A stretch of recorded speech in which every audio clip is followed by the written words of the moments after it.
નમસ્કાર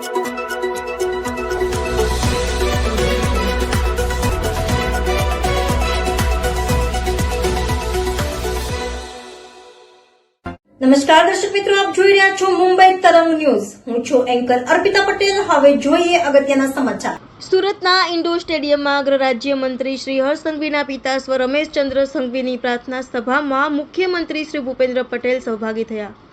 સ્વ રમેશચંદ્ર સંઘવીને શ્રદ્ધાંજલિ અર્પણ કરી શોક સંતપ્ત પરિવારજનોને સાંત્વના પાઠવતા મુખ્યમંત્રી શ્રી ગૃહ રાજ્યમંત્રી શ્રી હર્ષ સંઘવીના પિતા સ્વ રમેશચંદ્ર ભુરાભાઈ સંઘવીની સુરતના ઇન્ડોર સ્ટેડિયમ અઠવા લાઇન્સ ખાતે યોજાયેલી પ્રાર્થના સભામાં મુખ્યમંત્રી શ્રી ભૂપેન્દ્ર પટેલ સહભાગી થયા હતા અને સદગતને પુષ્પો વડે પુષ્પાંજલિ શ્રદ્ધાંજલિ અર્પણ કરી શોક સંતપ્ત પરિવારજનોને સાંત્વના પાઠવી હતી.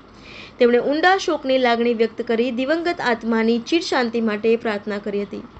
રિપોર્ટર વિજય મકવાણા, મુંબઈ તરંગ ન્યૂઝ, સુરત.